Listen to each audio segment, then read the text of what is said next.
So good evening, everybody, and welcome to the IACT IMDHA Presenters Series. We are getting all wound up and prepared for the Hypno Expo 2019 in Daytona Beach on May 17th, 18th, and 19th with pre- and post programs before and after the conference weekend itself. And in this series of presentations, we're talking to people who are doing presentations at those pre- and post-conference programs. So welcome, welcome, welcome. Just so that you know it, those of you who are members of IACT and IMDHA are entitled to an hour and a half worth of CEUs just for hanging out with us. And even those of you who are watching this replay as a recording, you still can get that hour and a half CEUs. All you need to do is to log on to the website for IACT or for IMDHA, whichever one you are a member of. And when you log in with your ID, there's a little box that comes up, a little form where you can fill out and indicate that you spent some time at the presenter series and you want to get credit for it. And by all means, do check in, and you can get double credit, by the way, if you watch the replay. And the replays will be posted tomorrow on the IACT IMDHA site, whichever one you are a member of. You can log in and see the replay there. And Michael will also post it on YouTube. Is that correct, Michael? Does it get posted to the virtual chapter? It gets posted to the virtual chapter YouTube group, and it gets posted on the Facebook virtual chapter group. On the Facebook, I'm sorry, the virtual chapter Facebook group, and to the virtual chapter YouTube channel. That's what I meant to say. And also, it will be on the IACT, as you said, on the IACT IMDHA website under conference. There's a drop-down tab, and you'll see a place where it says webinars, and click there, and you'll be able to see it again. And it will also be posted on the Mind Matters forum for those of you who are members and have access to that forum. And that, hopefully, God willing, and the creek don't rise, will be up by noon tomorrow. In just a moment, we'll be talking to Sheila Granger and then Will Horton. Next week, I want to let you know we'll talk with Helen Breward and Lois Prinz. Helen Breward talking about menopause relief. And there is a slight chance I won't be able to make it next week. So if all else fails, tune in to hear Michael speak with Helen Breward about menopause relief. And I'm definitely going to be listening to and watching the replay on that one. And Lois Prinz talking about 12 diversions to pain distraction. So that'll be pretty fascinating next week as well. Okay. Well, that's all I've got before we start. You got anything left? No, I'm good to go. Well, then let's go. All right. And Sheila is staying up late to be with us tonight. We'll try not to keep her up any later than we have to, so let's go straight away. Let me tell them a little bit about you, Sheila, although I believe that most people already know you. Your cachet precedes you. Sheila Granger gained her certification as a clinical hypnotherapist in the UK with the General Hypnotherapy Standards Council 8 years ago. And she's already been recognized by, I'm sorry, did you say 9? Did I hear you say 9? I think it might be 10 now. Oh, 10. I'm sorry. Okay, well, update this information. Yes. She's been recognized in this decade by the India Times as Britain's leading hypnotherapist. And she's appeared on national television, on BBC News. Sheila's trained over 2,500 practitioners in 9 countries. She's most known for her virtual gastric band program. And Sheila takes hypnosis into very new areas. She's received much national and international attention in radio and periodicals that include, but are not limited to, Fox News, the Sun newspaper, Melbourne Observer, the Woman's Weekly magazine, and others. So Sheila, I want to say welcome and thanks for joining us all the way across the pond. Delighted to be joining you.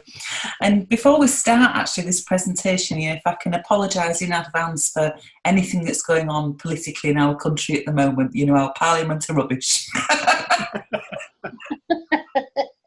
Well, right back at you, sister. Well, we're delighted. I'm sorry, go ahead.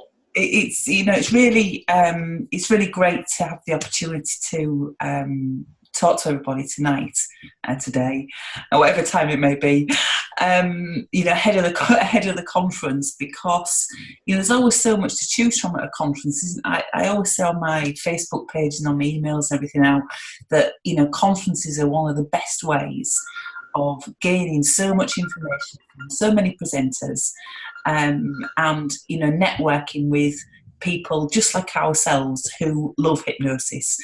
And the conference, the Daytona Beach conference, is one of my favourites. It's like a family conference. Linda and Robert make everybody feel so welcome. So I'm delighted to be having the opportunity to come back again this year. And Sheila will be kicking things off on Friday with a one-day workshop on creating your own hypnosis program. Now, I know you know a little bit about that, Sheila. You've created several. Yeah, and the reason really I wanted to put together this one-day workshop was because, you know, I've been really lucky in the last decade. I've been given a lot of opportunities to go and help train other therapists in things that I've done in this country. But I look at it and I think, you know, I'm not, all right, Times of India might have labelled me Britain's best hypnotist, and I'll take that label, thanks very much. But, you know, there's lots of people who are out there doing the work day in, day out, working with clients who have perhaps developed some great techniques themselves and are getting great results, but are not sure, or maybe even don't have the confidence to take that to the next level. And if we have the confidence and we share those techniques, we all become better as a profession because we all continue to learn from each other. And you know, people think, oh, you have to be really confident to be going and presenting, or, you know, you have to have done something really, really groundbreaking. And that's probably not the reality of it. I think if we, like I have on my desk a little dove here, because I'm really a little dove. You know, when we look at personality types, you know, I'm really quite a quiet person. You know, I'm not you know, a big personality, or and sometimes I think a lot of people in our industry may be little doves as well, and we do some great work, but we don't necessarily know how to take that up to the next level, or even maybe even thought about taking it to the next level. But you know, if we were to think about taking things to the next level, or wanting to present, or wanting to share our knowledge with other people, and really set like a really great big goal for ourselves, a really frightening goal, is how do we even go about doing that? How do we take it up to the next step? And it happened with me by accident, really. You know, nobody kind of showed me the way of what to do. It happened by accident, and bear with me because it sounds a little bit like madness, this. But I've done some work with virtual gastric band in my area, and a friend of all people had a tarot card reader around to the house. Bear with me, it's not as woo-woo as it sounds. Had a tarot card reader around to the house, and this tarot card reader wrote everything down on a piece of paper, and she wrote down, you know, lots of international travel, New York is significant, you know, all these things. And I thought, what a load of rubbish. This lady has no idea what she's talking about, because none of those things are even on my radar at all. And I took that piece of paper and I put it in the front of my diary, and I read it every day. And all of those things happened and came true. Now, I don't necessarily think she was a great tarot card reader. I'd like the ideas that she put in front of me, and I look for opportunity to make it happen. Yeah, yeah. That's a lovely thought. Yeah. So, and a lot of the time, you know, and those things weren't even on my radar. So there might be people who are even listening to this call who haven't even contemplated, you know, could they, you know, train other people? Could they niche down into a specific program? Because when we're looking at programs, really, we're talking about niching into a certain market, aren't we? And, you know, be that, you know, weight loss or anxiety. And I think sometimes we can be put off because we think, oh no, that person with that great big name is already in that area working with weight loss or working with pain. So they may think there's not even any room for me in that space, where there's space for all of us. And the more we all share those techniques that we're using, you know, day to day on the ground floor, the better we all become as a profession. Yeah. Sure. And almost anybody can come up with a program that just might work, right? they're just encouraged to do it. Yeah, absolutely. And, with when I look back kind of with Gastric Band, we've got to put our big girls' pants on or our big boys' pants sometimes and think, okay, I'm just going to give this a go and see what happens, because the worst that's going to happen is nothing will happen. And, with Virtual Gastric Band, that went mad, far bigger than I ever expected it to be. I put a lot of ground floor work into that, and developing it and testing it, and finding what worked, what didn't work. But then, as we know with all areas, you carry on putting new things into things and becoming more creative, and putting new ideas to things, and different might be different metaphors or suggestions or personality types, and we're continually improving and evolving, aren't we? Mm-hmm. And in fact, Karen, I have to say that there was a lady that I saw last week, and I caught the end of one of Karen's presentations at a recent conference, and it was just a little nugget that I picked up, and it was about putting levers or something on people's toes. So you've got levers to drain all the stuff out that you don't want.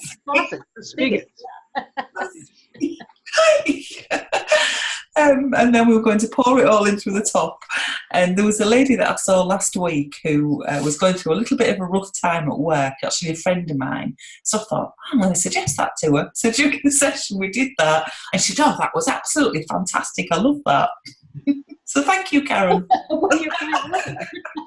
And that's how it works. And one of the things I love about the way you train too, Sheila, is you put forth an idea and you say, here is a concept, fold it into whatever else you know, or put what you know into it. It's not presented as, you must do it this way in this order. That's not the way hypnosis works. No, exactly. We've got to work with the client sitting in front of us, and mix and match whatever techniques that are going to help that person as an individual. And, with programs, we develop a framework, because, people like to be able to follow something. And I always think, you've got to put some scripts or something into something. Not that scripts are the answer, but they just give people that little bit of creativity or an idea that they can then run with. Yeah, yeah. One of the things that, as you're saying this, not only does this support the program that you're doing, but the whole idea of the conference, of the Hypno Expo, and of all of the conferences that we go to, is this opportunity really to share within the hypnosis community. And we do learn things like that little tip that you picked up from Karen, for example. I think my life is blessed by the fact that I know hundreds of people through various conferences and things like that alone. So, but you're talking about when you're talking about developing your own program, the thing that I'm curious about is with you. You mentioned the fortune teller and how you read this to yourself every day and all that, and that's lovely. And I think I agree with you. It probably helped you to focus your attention. But when you first started reading that, if I understood you right, you didn't really have the idea that you were going to go out and create a hypnosis program. It was more a little mysterious about, I don't know exactly what this means. This isn't really on my radar at all. So is there some place where how did that shift over, and how did you actually get engaged in the process of putting together a program to market in that way? Well, I mean, I'd done sort of, I'd seen a lot of clients. I'd built a practice in a very short space of time, seen a madness number of clients. So I was seeing between 35 and 50 clients a week in, week out. So I've not probably realised at the time, but I had learned how to market myself, but I'd not realised that that's what I'd actually learned to do at that time. It was just kind of happening. I was going along on this road. And I would never now, when I look at helping other hypnotherapists with businesses, I would never recommend that as a business model. But it did give me hundreds of hours of client experience. And then I thought one day, well, you know, would anybody else be kind of interested in what I was doing? I'd already been approached by other hypnotherapists who saw, well, hang on a minute, how are you getting all these clients? What are you doing? And how are you getting yourself in the paper all the time? And for me at the time, it was really happening without me putting too much thought behind it. But what I was really doing was following you know, a clear process. I just didn't realise that's what I was doing. And, you know, really to, you know, to put something out there in the world, we need to find some kind of evidence base, be that the testimonials that we're getting from clients, you know, whether we're doing, I wouldn't describe necessarily as clinical trials, but what kind of research are we backing something up with? You know, what are the foundations of it? So we've got to start to build our own evidence base. And the next thing is, you know, visibility. You know, we've got to start becoming visible to the world. Maybe that's in our local area that might be the media, it might be putting books out there. You know, so we've got to kind of, you know, tick 3 boxes, which is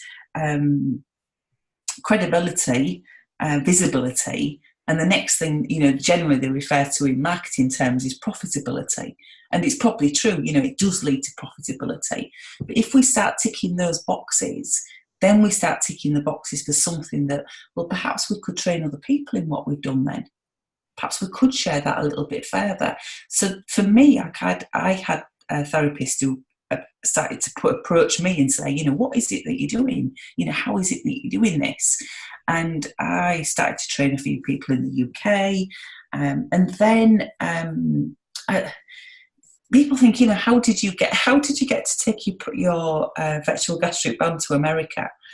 Well, I sent them an email. You know, and at the time I didn't know anybody in America, and I just thought, well, what if I could find some training organisations just to see if somebody would be interested or not? And I was very fortunate. There was a gentleman called Mark Carlin, goes by the name of the New York City hypnotist, and he was one of the people who had answered my email. And he said, I'll set up a Skype, we'll have a chat about it and just see. And he, you know, said, I'll put on your first seminar in New York. So really, it's not a hard process, you know, to be able to do it. And it is really a process. And I think everything in our hypnosis business is really a process when we boil it down to that. But I think some of the time as well, it is having that confidence to move into that space as well, without kind of the fear of what, you know, that there's other people doing similar things to you. And I think sometimes with social media as well these days, we can look at what other people are doing on social media and we think, oh, I should be doing that. And it can actually knock your confidence as opposed to building it. Sorry, Karen, you were going to ask something. No, go ahead. I didn't mean to interrupt you.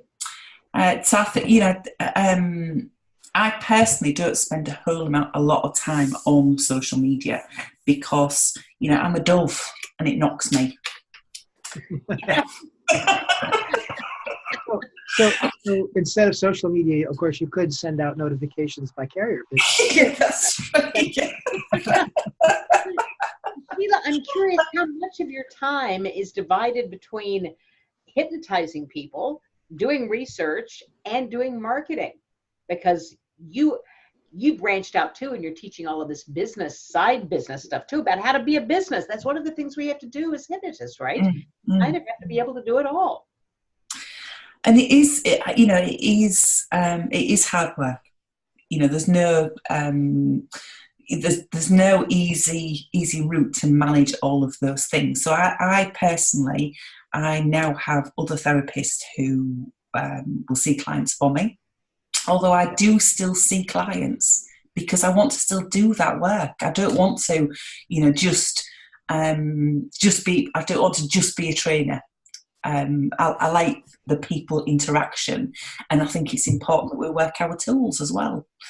But again, I still like to take it into new areas. So at the moment, or not necessarily a brand new area, but I'm looking at sort of the market of depression at the moment, and I'm also now involved with a wellbeing in business program, because there's a lot of people in business now suffering massively with lower level anxieties, who don't feel that they can say that they've got those lower level anxieties because, you know, they've got to present a certain front. So I'm now involved in that quite heavily in my area as well. And so, yeah, I'm about a third, and a third, really, I suppose. You know, a third ground floor, a third, you know, marketing, a third training. Right. And I'm curious about some of this niche marketing. Because it seems to me, and maybe my trajectory or my description of your trajectory is wrong, so check me if I'm correct or not, Sheila. But you started out as the virtual gastric band goddess. That was your that's what we knew you as, right? The VGB lady. And then you branched out a little bit and started doing business work and started doing all these other things. So we hear all the time from business people that we need to niche down our market. We need to create a niche. Well, you did it. You created the weight loss niche. But then you broke out of it. So I'm curious, did that niche get in the way of you breaking out?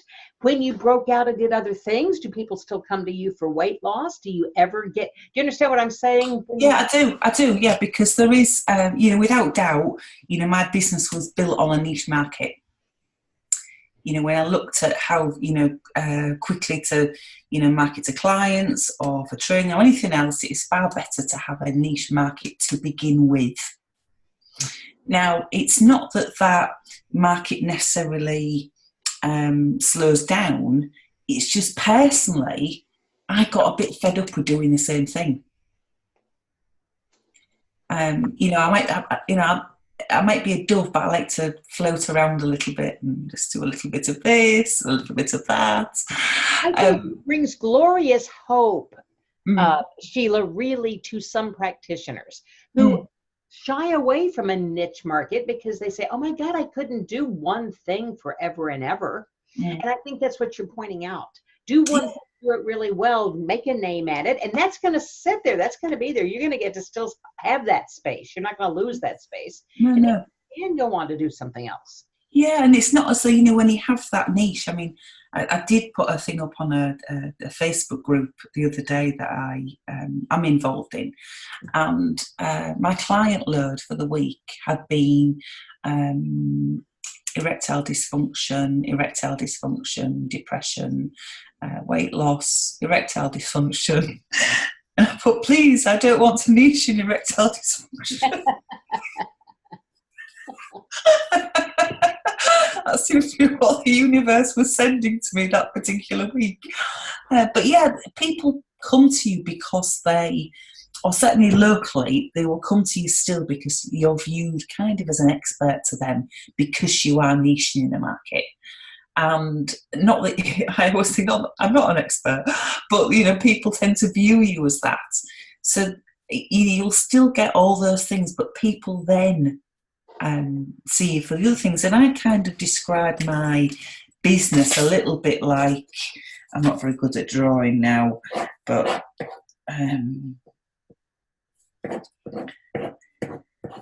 let's draw a little picture. So your business then, you know, you've got your central hub in the middle, which was your niche. So that's virtual gastric band. And then off that, you've got all these other areas that you can then also get involved in. But that's maybe your central hub. Because, you know, when I look at, you know, for example, what I'm doing this next week, yes, I've got weight loss clients. I've got some business coaching sessions to do, but I'm also going and giving a talk to 2 sports teams, a cricket team. I know nothing about cricket, but I know a little bit about psychological skills for success, so I'll be okay. So I've got a football team I'm going to give a talk to. I'm delivering a school assembly because I do a lot of work in schools and colleges, predominantly around exam stress, but also looking at those lower level anxieties as well, because I think if we do something about the lower level anxieties, hopefully they will stop them escalating. Just to make sure I know what you're talking about, explain that to me. Would you lower level anxieties? So if you were to look at, I always view it as, the extreme anxieties are actually kind of preventing people doing anything. They're really stuck in the world, if you like. They maybe can't even leave their house, or they can't. It's preventing them doing their job, or But if the lower level ones, I tend to view as things like exam stress. It's there in the background. It's It's not helpful for them, but it's not escalated massively. If that makes sense. Does that make sense? Mm-hmm. So if we do something like for those type kind of things, plus also I'm delivering this assembly with a gentleman who runs something called Andy's Man Club in my area. And Andy's Man Club, it was put together because of a gentleman who committed suicide. And they now have about 80 men turn up every Monday night to Andy's Man Club, and it's the message is it's okay to talk, really. And so he has recently been and climbed Kilimanjaro, the mountain. So he likened the taking the exams for the children as your first mountain that you've got to climb. So we're actually going to go and deliver this assembly together. He's coming from the point of view of more the mental health aspect. I'm looking at the mental strategies.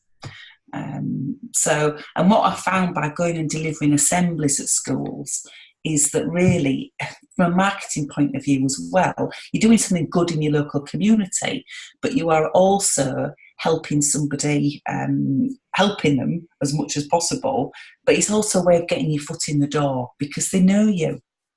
I'm a big believer in giving as many presentations and talks as you possibly can, because people buy you as a person, and they always come and say, I know I'll go and give a talk to the cricket team or the football team, and I'll get somebody come up to me and say, could you help me with my sleep? Or, could you help me with nothing? They'll ask me nothing to do about sports, but they'll ask me about all these other things.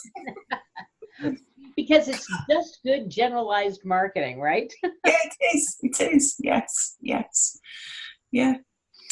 So Sheila, in a couple of minutes, we're going to invite people to ask questions if they have any, and I like to give them a bit of a warning about that so that they can start to allow the questions to percolate up. In the meantime, and just to let the folks listening know, if you have a question, probably the easiest way is to use that chat box. All you need to do in the chat box is just write, I have a question, and then we will call on you and open up your microphone in the order that comes in. Or if you don't want to talk out loud, you can write your whole question there, and we'll take it from there. So in the meantime, Sheila, we're getting ready for the conference. Beautiful Daytona Beach, such a lovely place to be in the spring, and I guess what I'm wondering, so that people can kind of have this way to think about your course, is if I were to wander into your room in the middle of the training day, what kind of things are going to be going on while you're teaching your class? How does the class itself work? We're all good. It's not going to be. In fact, I haven't mentioned this to Robert and Linda yet. But I want the numbers to be limited in this workshop, because it is very much working with people more as a group, but also on the individual level, so that people can go away with a specific plan for them and their hypnosis practice. If we're looking at, developing our own program, going into that niche, people will be on different levels. So there'll be people who have maybe just starting to percolate those ideas about what their hypnosis program might be about.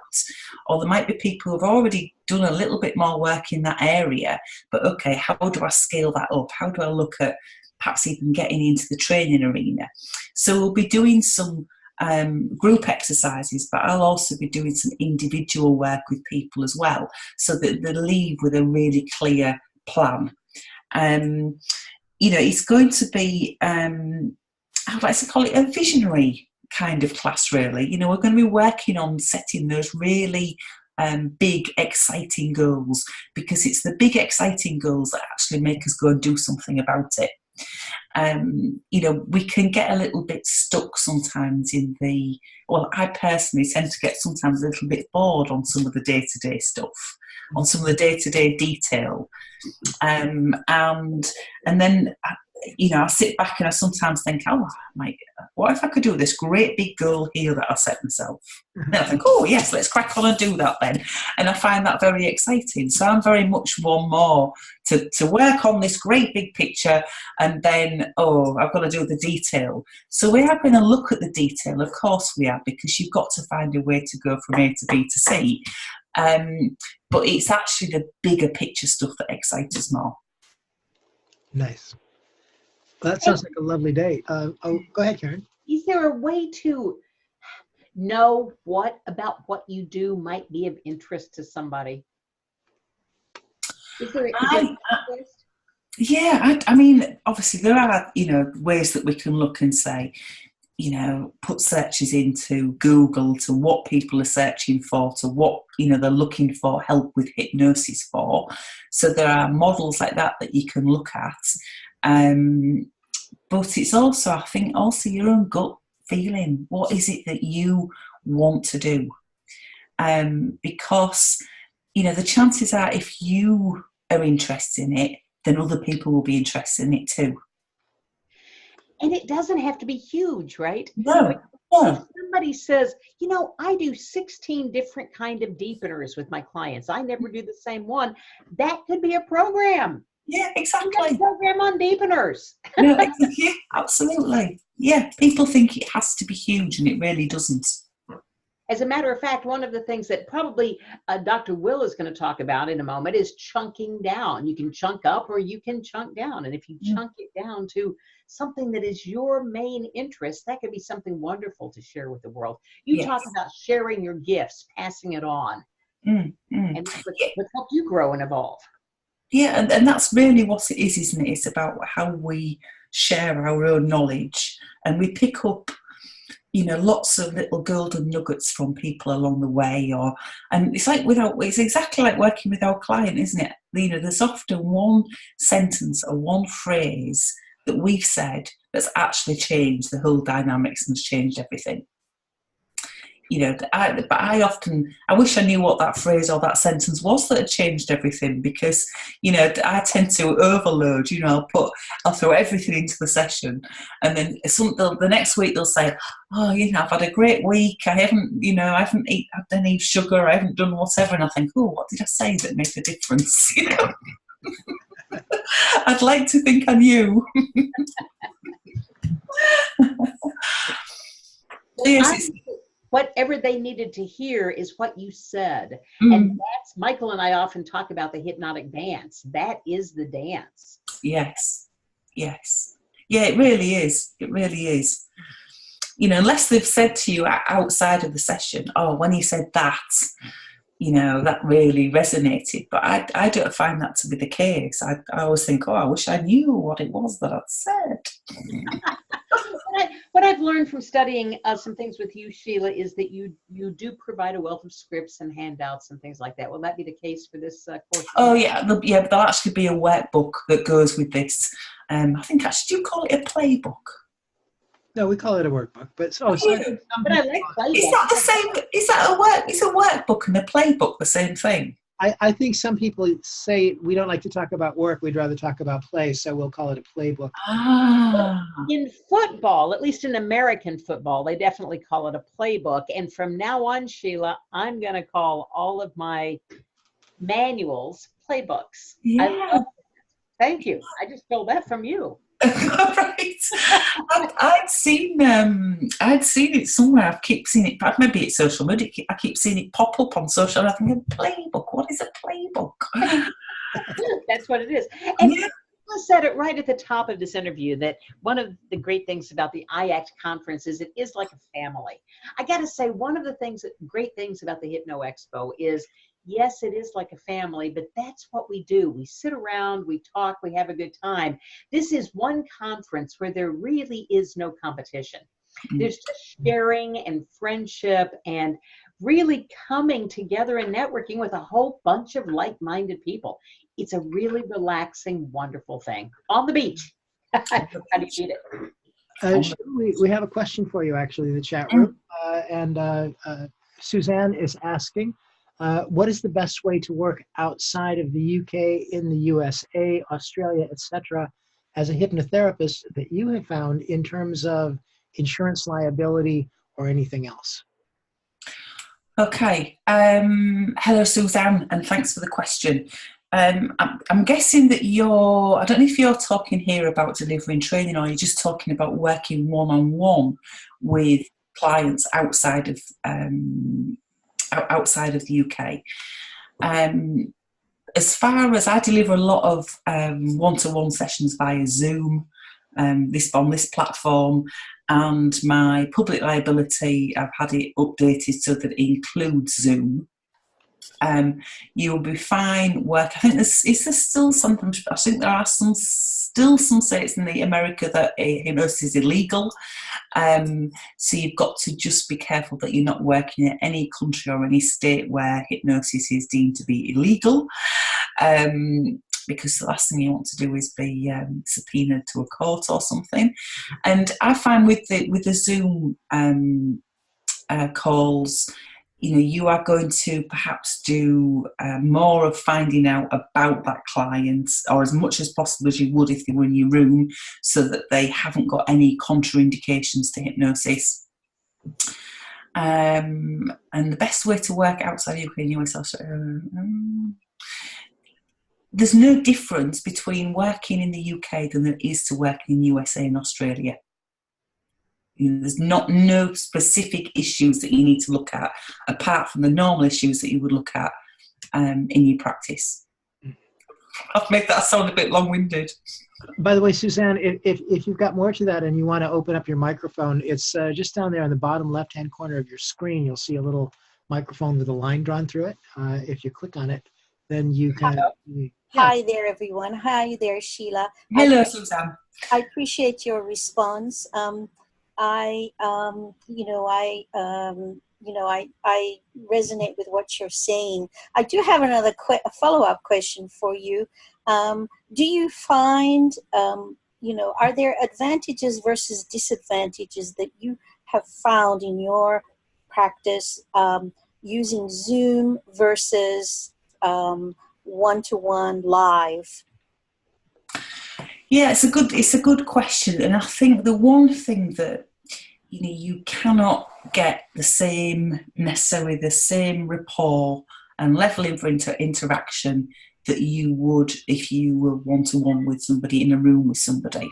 It's like the energy side of things that you're not you don't seem to get as much of that as you do one-to-one. But that's not to say that you cannot get almost exactly the same outcome with somebody. Yes.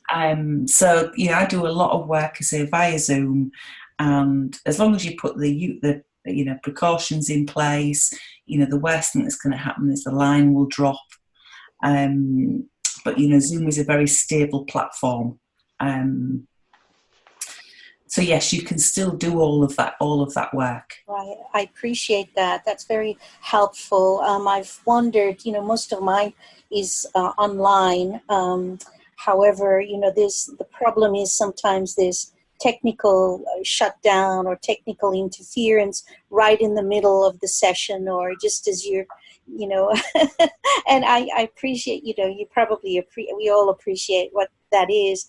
That's kind of it's sometimes detrimental in that sense of the flow of things. Yeah, it's although Suzanne, it can occasionally work to your advantage. I was working with a lady once. She was English and she lived in Florida, Tampa Bay.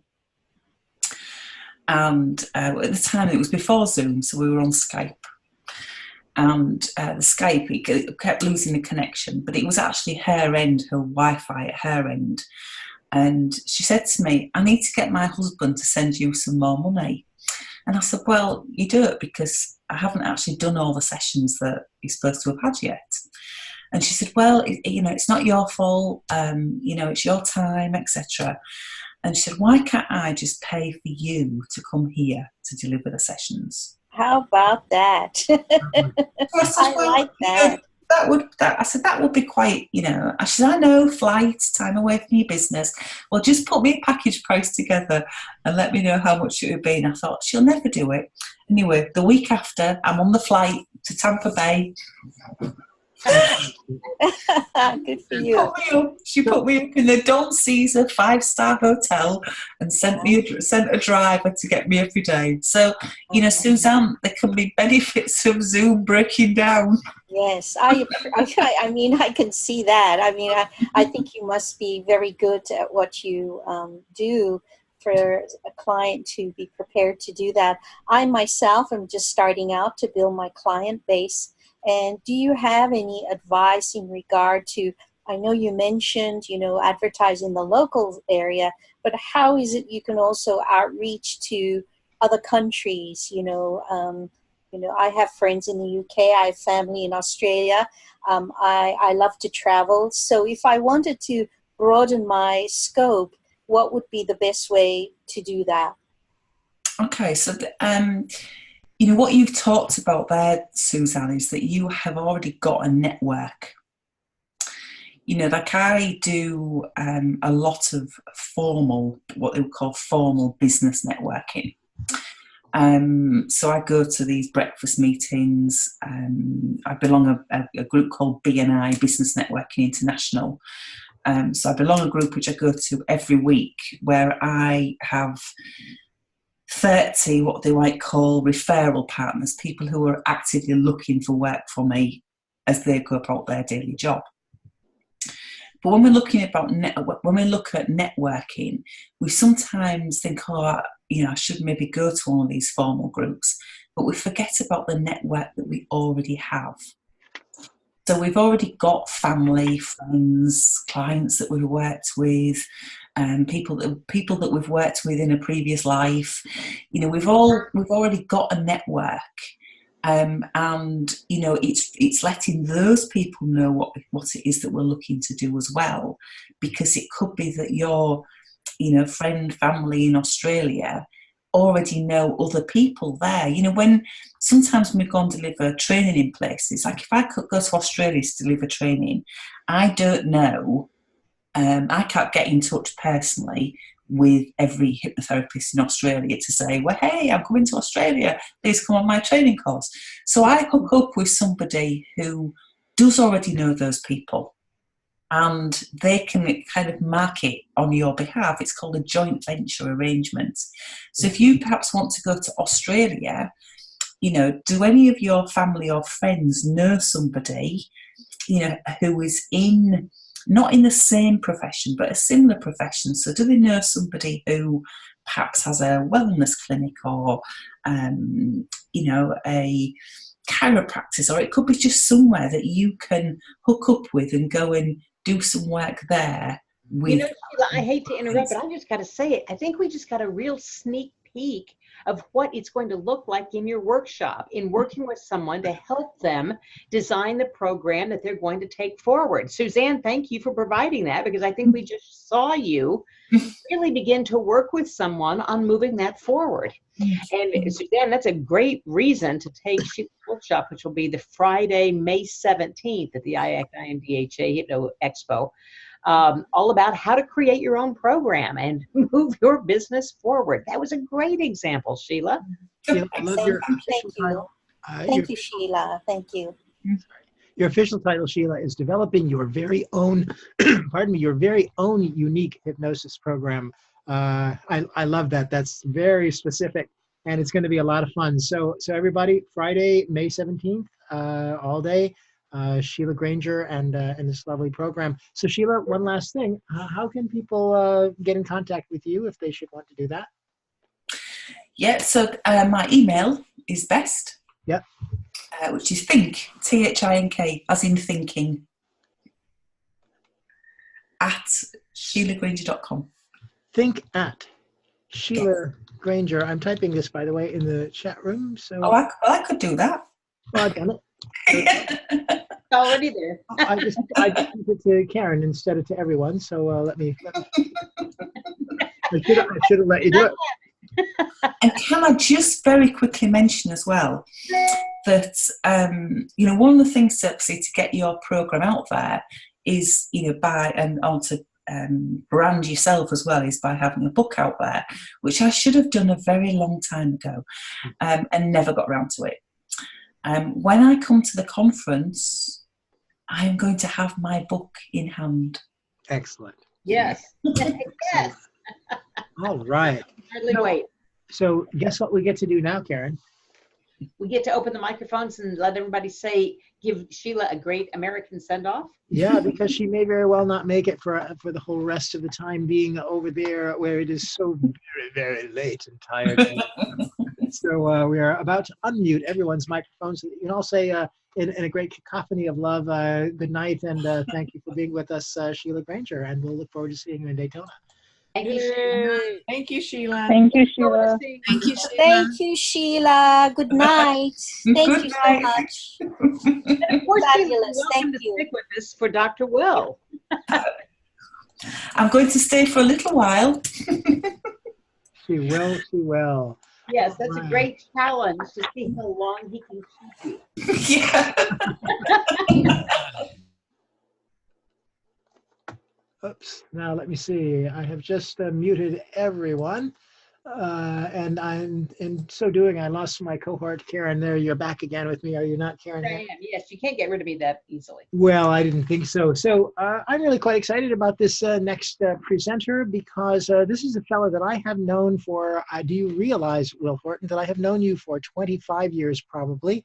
And that 25 years ago, my first contact with you was on the alt hypnosis group on the internet, where I met you and where I met Roy Hunter and Kevin Hogan and a whole bunch of people. Oh yeah, yeah. And then I came down here to Florida in 1996, and you were the first NLP trainer that I saw when I was in Florida. And this guy, I've got to tell you, everybody, he was like flying around the front of the room, man. He was just going all over the place, and great guns. Almost as much of a preacher as Robert Otto can be, I think. And truly impressive. And I know a lot of NLP trainers. Many of you know I've been around NLP for 40 years now.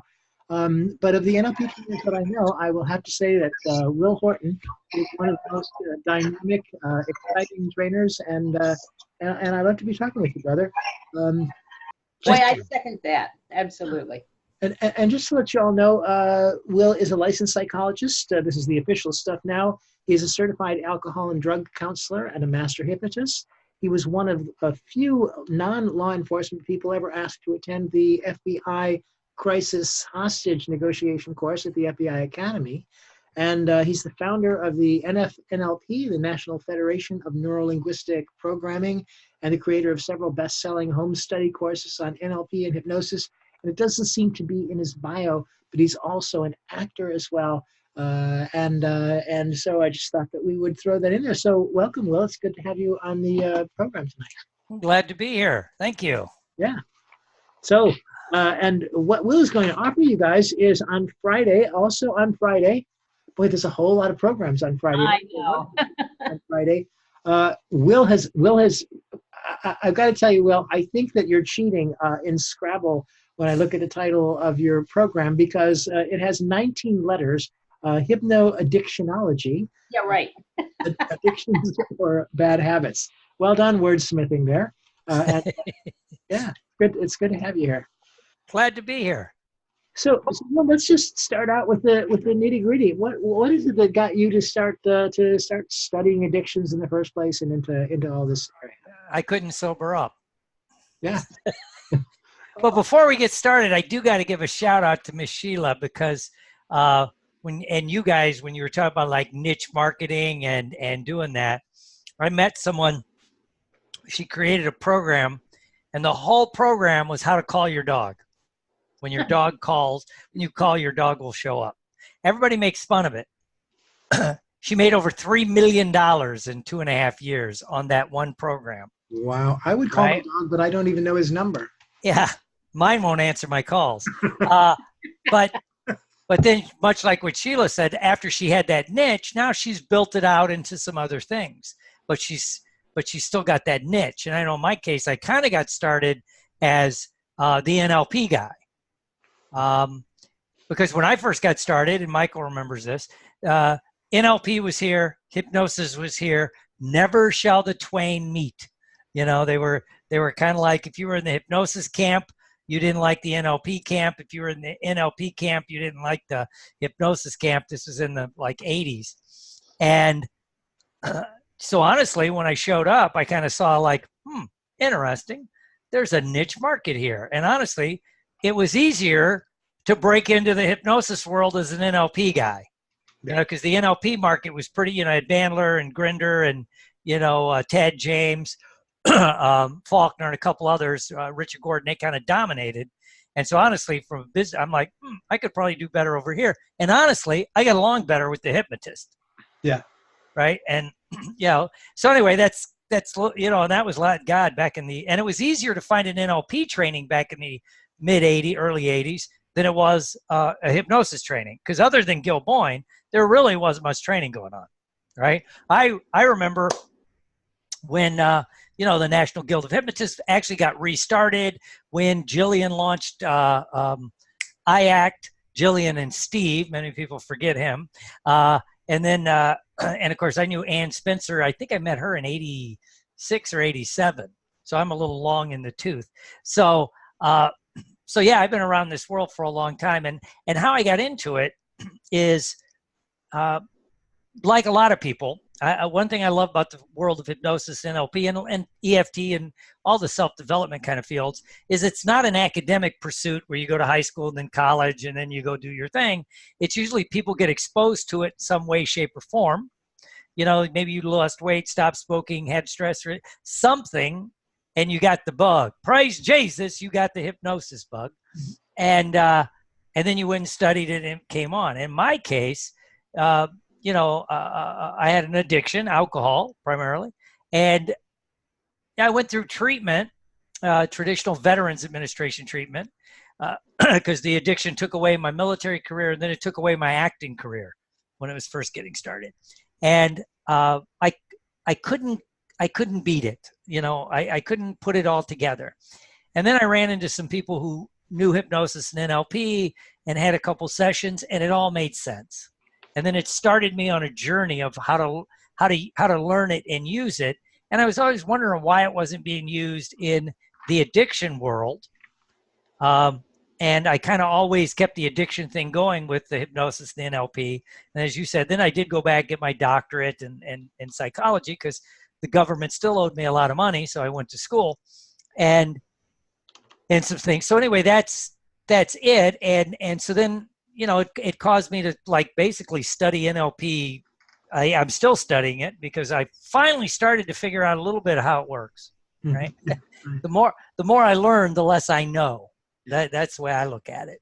And so I've kind of circled back, as you said, for many years. I was, as Bob Otto said once, you're a bad penny, son. You turn up everywhere. I see you at this conference. I see you at that conference. And I probably did that till about 2005. And then I just kind of pulled back and I still do some trainings. I go to a few select conferences. And go ahead. If I might pop in and just add to that, Will, I think that's one of the things that makes you a good trainer, and one of the reasons that people ought to spend some time with you at in Daytona, that you're not done, that you're continuing to learn, that you're continuing to study, and this is where innovation comes from. There's a place, I think there's some people that go and they get a training and now they're like, I have my NLP, and it's right inside this little box and it goes from here to here.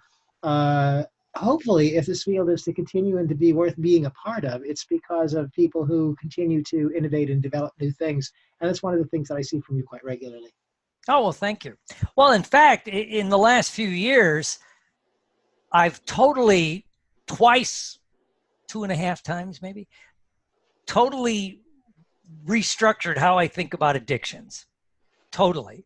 And the hardest part, after doing it the way I did it for 20 years, to realize, I don't want to say I was wrong, I didn't have the whole picture. I had a limited picture that I filled in the blanks thinking I had the whole picture, and basically it didn't work. It didn't work well, because I always wondered in the world of addictions why some people make it and other people don't. And what I mean by that is you give them the same tools. They go into, I don't care if they go to a private practitioner or a treatment center, you give them pretty much the same tools, whether it's a spiritually based program, 12-step, which is spiritually based, but like a 12-step program where it's psychotherapeutic, whatever the program, there's like 4 or 5 major schools of thought. So everybody gets the same tools handed to them, and they'll seem to do them, but less than half ever do well. And it would drive me crazy because, I've ran inpatient, outpatient. I've been the clinical director for a prison, for a psych unit in a prison and a couple of jails. And so, people I see, they start doing well, either in one of the treatment programs. And, you learn pretty well. You go, well, they're doing great now, but you have no idea how they're going to be doing in a few months, right? And so it always made me look at, like, why do some people make it and other people don't? Go ahead. Is it a process in some ways, Will, of reverse engineering? Yeah. I mean, obviously they have the resources inside to create a very strong, lasting habit. Yeah. Reverse engineer that and find out how they can, rather than do the addiction, have a habit of doing the not doing the addiction. Yeah, and for years people would say, well, like, one thing is they got to have the right leverage at the beginning. And I say to that with all the sincerity, bullshit, right? Because I still remember one of my favorite stories. I was in prison. I was the clinical director, so I got to go home, but I like to say I was in prison. Right? That's a little street cred, Hey, I was at the FBI Academy, and I wasn't in cuffs. But so I'm in there, and I'm talking to this guy who's serving, it was like 3 to 8 or something like that, a hard time for felony DUI with bodily injury. It was his 3rd or 4th DUI, and what that means, he had a car accident under the influence, and he caused some kind of injury. So he's serving, he's probably going to serve 5 or 6 years. And we're sitting there, and I go, dude, didn't you ever, that's how I talk to prisoners, dude, didn't you ever try like treatment or therapy or go to AA? And he goes like this. He's cuffed, so he leans in. He goes, Doc, I wasn't that bad. And I look around. There's guards around us, right? It's a maximum security prison. I'm like, no, brother, it must have been pretty goddamn bad. You're in prison for the next 5 years. Well, it wasn't mine. And then they started, all the justification. But I mean, that shows the power of it. If anything should wait, and he was a young guy, like 32. And what shows the heartbreak, because he was, he tried to commit suicide. That's how we had him in the psych unit. But I'm talking to him, and I'm looking at his file, and it's heartbreaking. Yeah, he's an addict and an alcoholic, and he, had an accident. Thank God he didn't kill somebody. But I'm looking at his file and go, he's got 3 little kids, and a wife. What are they doing for the next 5 years? God knows the social system doesn't support things like, the family of prisoners, So I'm sitting there going, wow, why didn't this guy? And then I did find out he'd been through treatment. Obviously it didn't work. So, it made me look at, like, what I always thought worked really didn't, and I started thinking about, is it just this? Is it just that? Is it, the current path I'm still on is neuroplasticity and reinventing your self-identity, but it made me look at everything in a whole new light. And one of the things that happened, I always talk about, I call it the happy rat study. And the happy rat study was actually done in the late 1960s. They took some rats, they got them hooked on, first drug was heroin, then they duplicated it with several drugs, and it was usually a male rat because it's easier to test. And then, you know, so the rat's hooked and it's in this little cage, and then they throw in a female rat in heat, right? So it's you'd think the rat would take action. Nope, the rat would keep doing the drugs till it died, or they throw in food. Nope, it keeps doing drugs. So it started this whole drugs are bad kind of stuff, you know, they will kill you. It started the zero tolerance, right? So that started in the 1960s. But a psychologist looked at that study and said it's a flawed study in the fact that rats are very social creatures, right? And so he duplicated the study, and his only change was got the rats hooked on the heroin and 3 or 4 different drugs. And rather than like drop in a female in heat or drop in food, he took the rat out of the rat cage and put it in a happy rat cage, right? Where there was other rats, and somehow kids were important. There were baby rats and things to do and stuff, you know, and all the rats went clean. Even though the drug, the way they got the rat hooked on its disperse mechanism was always right there.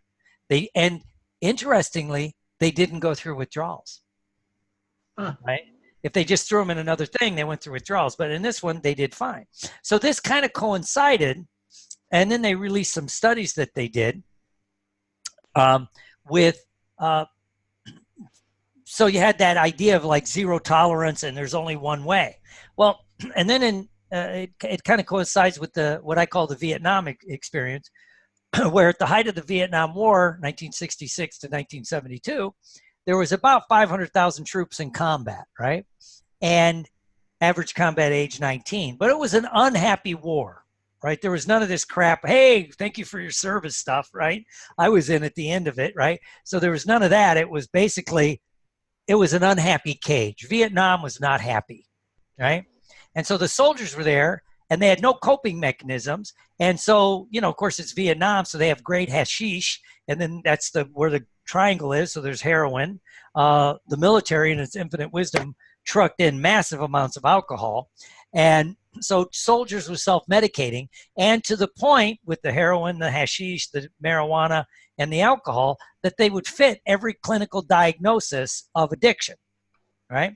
So they were gearing up. What are we going to do with all these young soldiers coming back, soldiers, airmen, and Marines, coming back with this massive addiction problem?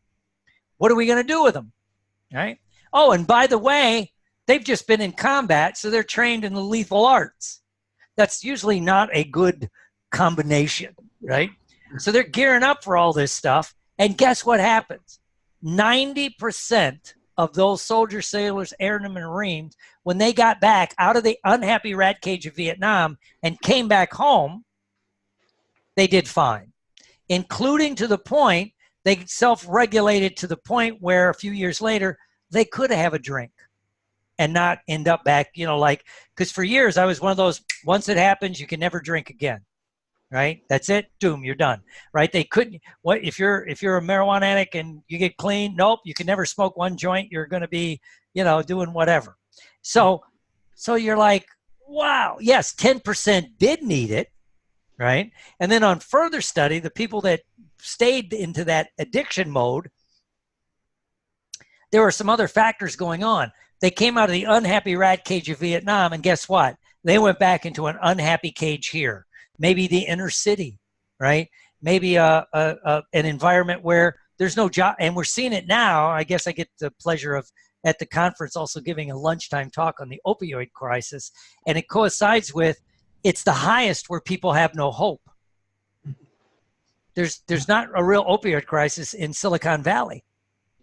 Even though they can afford all the opioids they want. Why not? No, it's in West Virginia. It's in the suburbs of where Karen is, down in where there used to be steel mills and auto plants and all that are now closed. There's no hope for a lot of these people. So they self-regulate. They're in an unhappy cage. And so, you know, and then when you add in the idea of a certain genetic component, right? Which now they know it's actually I had it in my notes here, which gene it's actually spliced to. If you have this thing in your genetic code, you're predisposed to not be able to handle alcohol and drugs. They stay in your system longer. That's really all it is. You have a genetic predisposition. One of the things the 12-step program, and I love the 12-step program, one of the things they got right is they always said it was an allergy, that certain people had an allergy to alcohol. Let's use alcohol. That manifests, like my wife, I always use her, she has an allergy to shellfish. If she has shrimp, she gets a histamine response and gets sick. So I'm always trying to get her to eat fish. Anyway, I'm here till Thursday. Tell your friends. And she's the only one in her family that has it. 4 brothers and sisters, parents, cousins, nobody's got it but her. It's just the genetic draw, right? And so that's how the allergy manifests in her. In me, I have that genetic predispositions, and the way it manifests in my life, if I have alcohol, I can drink. Oh, buddy, can I drink? I cannot drink successfully. And what happens is, if I drink, it starts a mental obsession and a physical compulsion, right? It's not just I want to drink. It kicks in this thing, as Dr. Rudnick called it, it's you got to have it. It kicks in a different part of my brain than it would yours, where it's life or death for me to get it. And Will, forgive me for interrupting, because I think you're answering the question that I'm about to ask, but I'm looking at your title again with that lovely 19-letter word. I got to give you credit for it as often as I can. And it's Hypnoaddictionology, Addictions or Bad Habits is the title of your presentation. So just, if you can clarify those terms for us, what's the difference between an addiction and a bad habit? Well, it's like, I talk about this thing, I got time, it's called the levels, right? Here's a different theoretical model of addiction, right? I call it the levels. When you're born, you're probably tabula rasa, right? You're a blank slate, you're not using, and I always use alcohol because it's the easiest to talk about, but this duplicates with almost every drug. So you're not using, right? And then you get to the phase, usually adolescence, where you're going to experiment with drugs and alcohol. As much as every damn parent says, not my kids, most kids are going to experiment with drugs or alcohol. So they go from the level of not using to the level of they're experimenting. Now, the people that experiment, a certain subgroup are going to go, I don't like this feeling. I don't like the taste. Usually it's, I don't like the feeling. And they go back to being abstinent. They go back to the level of, I just don't drink. I don't like it, right? I don't understand those people. I've never understood those people. But there's some people that are like that, right? Great. Now then some people, they experiment with drugs or alcohol, and they like it. So they move to the level of social use. They're social drinkers, right? And also this seems to duplicate with, especially like marijuana and certain other, and even things like pain pills, because, Michael and I, we're here in Florida, which gets, I forget, we're the highest state for opioid prescriptions because of the old people getting hip replacements. Guess what? Again, 90% of the people that get that prescription will never abuse the opioid, right? Anyway, so they go to, but most people are going to go to social use phase, right? And if it's something like a pain pill, they'll take the pain pill when they're in pain, right? So anyway, so they're socially using. Great. Now, some of these people may go back and be abstinent because they go, I don't like the feeling anymore. A lot of us, as we mature, they quit drinking so much. We see it as we get older. People go, nah, we'll see it at the conference. A lot of us will be tapping out at about 11 o'clock, right? Right? It's like, I'm out, So anyway, but they're in the social use phase. Now, so you got those levels, you got abstinent, you got experimentation, and now you got social use. Now, some people are going to go into the abuse phase where they're going to abuse alcohol or drugs. And it could be going through a divorce, going through some trauma in your life. Guys, like what happened in Vietnam, we're seeing it duplicated with some of the combat soldiers coming back. Things like that. So you're abusing it because you're self-medicating because you're in pain. And it doesn't just have to be negative. I have to talk about sometimes you abuse substances, especially alcohol and drugs, because maybe you go away to college and you join a fraternity. So or a sorority. So you stay drunk for the next 4 years, right? And you're just batshit crazy. And then so you're abusing it, but you get out, you get married, you settle down, you go back to maybe, being social. You also see it in a subgroup like the gay community, especially young gay men. They come out. Well, where is most of the social life? Sure, in a bar. In the gay bar. So they're drinking, and if they're young and pretty, they can get away with it. So they're drinking a lot and they're doing this. Well, most of those people will self-regulate back to being normal or being able to handle it, right? Now, and so this, you have these levels. You've got, abstinent, experimentation, social use, and abuse. Now, these are like fluid. I never would have thought this a few years ago. But then there's one level where if you go to that level where you're substance dependent, something's clicked in your body where you really only have two options. You either stay abstinent or you use. You really can't click back into this, right? But this is a small subgroup. So if this is where people have trouble with things like alcohol and drug treatment, the 12-step program, because just because a guy or a girl gets a DUI does not mean they're an alcoholic. Maybe they were just that night, they had one too many and they will never do it again, right? So it's like this it's this dichotomy. I used to think it was a binary thing, on or off. Now it's more of a toggle switch, where it'll slide. But if you cross to this one group, then you're pretty much, you either got to stay abstinent or you're going to have some major issues. Does that make sense? Yeah. And that's a totally different attitude, the way I look at it now, but there's things we can do as hypnotists, because the research also says that people that get help where they are, so they don't go away to treatment. And we probably almost everybody on this call has seen this. They had a friend or a family member, somebody they know. They have an alcohol or drug problem. They ship their ass off to treatment. Usually it's Florida, Arizona, or Southern California, right? And they do well, and then they come back from treatment and they're drunk in about a month, right? So the research says you actually do better if you get some kind of treatment and your life is not disrupted. So you do like outpatient treatment, or you go see a therapist. It's why the real research says if you go to one of the best treatment centers in the country, like Hazleton, or you walk in cold to a good therapist, or you walk in cold to an AA meeting, you're statistically similar results of all of those. The only difference, of course, is you didn't spend $100,000 in 28 days. Yeah. So what is there that's new in the addiction and hypnosis and NLP area? Well, with the advent of neuroplasticity, and now we know, how much our brains are actually, constantly reforming and doing some things. Well, one of the things we've kind of known, in our world is, and there's been some people that's had a lot of luck with just getting people to, do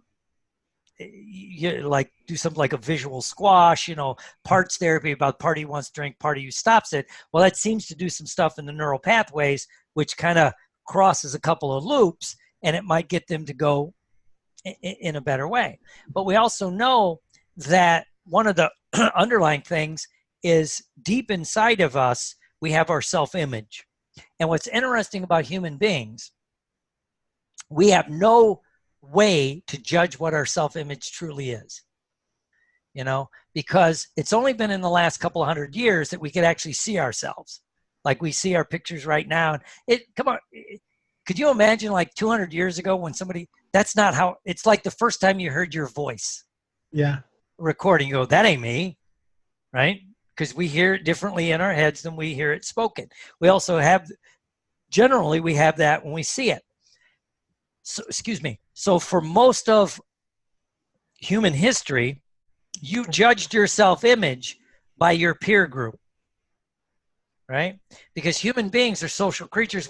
We do not do well by ourselves, right? So you want to be part of a group. So you begin to judge your self-image by the groups that you're with, right? And a good example for this, everybody on this call, or Pete, we'll see it in about 6 weeks. We're all in beautiful Daytona Beach. When you first became a hypnotist, right? Your friends thought you were batshit crazy, right?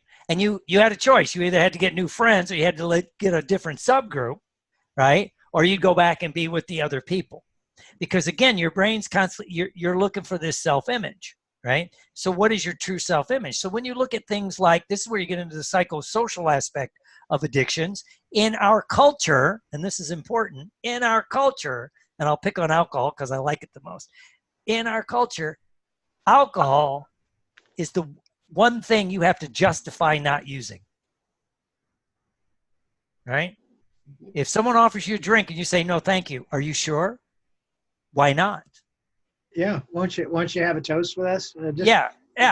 And I was 8 months pregnant once and ordered a virgin pina colada, and the waitress said, "Oh, come on, there's not that much alcohol in it anyway." Yes, I mean, there's justification every place, just like you said. well, yeah, and I, I mean, I've been, Michael said I'm an actor, and I was in a theater group that's known me for a while, and they had a Christmas party, and they're like, "Oh, we're gonna have a toast." I said, "No, I'm fine. Come on, you can have a little." "No, I'm fine." And they're like, "Don't you want to have any fun?" And they knew me, and I looked at this one guy, and I go, "How long you known me?" He goes, "About 15 years. Have you ever seen me not have fun?" And he just looked at, but it was that, it's just, and I don't want to blame him. It's in our culture, right? Because when you watch all the TV commercials and this or that, it makes experience, we're sold the idea it makes experiences more fun. Well, it gives you the high life. Yeah, Miller High Life. All the commercials, the Corona ones, Corona gets its lime or whatever, right? I quit drinking before all that shit was popular. But, it's like they'll show the commercial and this guy's coming from work, and then suddenly he's on a beach with his friends. No, they're actually in a bar, on the south side of Chicago. But no, in our minds, we're on, so we're fed these ideas, right? And so one of the things we have to get through with people is the idea of a different self-image about recovery, okay? And the idea that there's nothing in your life a drink will make better, right? I've had this one where I'll be out with some people, especially got some friends in theater that are very, what do you call them? Suave, high class people, not my usual group. I'm a redneck. Fuck. See my pictures with the horses and stuff. But we're out and they're ordering the real fancy wine. They go, "Don't you want some wine?" "No, I'm good." "Oh, that's right, you don't drink." "Well, how can you really enjoy a meal without wine?" I said, "Pretty goddamn well, I'll tell you the truth." In fact, I might even taste it. Trust me, after that third glass, you ain't. But anyway, so there's nothing in my life a drink will make better. There's no pain in my life a drink will cure. It may deaden it for a few minutes, but it never cures it, right? And here's a big one, Michael, and we all know this. There's no behavior in my life I need a drink to be able to get me to do, right? That is a big one that gets people to relapse. Yeah. That maybe, I can't dance without it. I can't have sex without this. I can't do this without it. And, so that's the kind of stuff that hypnotists, we do it with food all the time. Mm-hmm. How to change your food preferences, how to change these preferences. And so, I find it fascinating, and it's just cool stuff. There is one thing that I can do. There's one thing that I can do without, that I cannot do without drinking. And that would be getting drunk, I think. So Will, are you going to be this quiet and slow and stuff? Yes, this is the real me. Yes. Yeah. Tell your friends I'm here till Friday. So what's your class going to look like? Well, we're going to start with going into detail, like some of the history of addictions. How it started, what some of the, and why it's still. This is a good one I always talk about. It's still a social stigma because you're considered morally weak if you have an addiction. I don't give a shit what anybody says. There's a lot of people will put a judgment on you, right? Even though their kid may have just gotten their second DUI. Well, at least they're not an alcoholic and having to go to those meetings. And we make fun of it, AA's for quitters, stuff like that. But so I'm going to talk about that because that actually goes back to our Puritan roots here in the United States, right? Where Sheila was still on the line, because it's always good to remind people from England, America was founded by people too damn uptight to stay in England, right? which says a lot, you know. So we came over here with the Quakers and the Puritans, and we still have that attitude in the United States. And Michael, you know it, Karen, you know it. That's why we're seeing the fight in America over, if you want to call it progressives and conservatives. A lot of this is just the Puritan aspect or a more open-minded aspect. Sure. Right. Sure. And one equates everything with sin, you know, and that's what they did with alcohol. Yeah. Well, right. And then we'll go into some ways to treat addictions. I'm probably going to spend quite a bit of time on self-identity because I find that fascinating. Cool. You know, because I can ask you this, and I want to ask Karen this. From the day you first took your first training of hypnosis, or let's say hypnosis, how long was it before you could comfortably say, I'm a hypnotist? Ooh. And that you went through the identity process unconsciously. Sure. Right. Yeah. And I've heard people say a few weeks, a few months, a couple of years. I think it took me a year easily. Well, mine was, you know, I got my doctorate in 1992. I got my license in my first one in 96. And so I've been a clinical psychologist, but I was just running around. I was Will. I never said doc, right? Then I took that job. One of the jobs as a clinical director in a prison. And the way the structure was, it was militaristic. I had to use my title. I don't call them guards. The correction officers couldn't call me Will. They had to call me Dr. Horton, right? And it made me uncomfortable as shit, to be honest with you, right? And it took about 3 months in this cloistered environment. And then suddenly it clicked where I was comfortable with it. Where I, you know, and now you all know I just call myself Dr. Will. So now it's become my new identity. But, and I did, and part of it's pretty cool in marketing because I will make fun of our hypnosis and NLP community. I call myself Dr. Will because I have a real doctor. Yeah, the real one. And I have the license. It's over here somewhere. Hey, before we get too far, I got to get a question for Suzanne answered because I think it's a really good one. What is the title of your book, Dr. Will? And you held it up so that we could see it too, by the way. And he's got several, so I'm guessing you're wanting to know the one on addiction. The alcohol addiction solution, and I'm gonna have the new version. It may just be in a PDF for the class at IMDHA. Because I'm updating it with more neuroplasticity and some of the stuff we just talked about.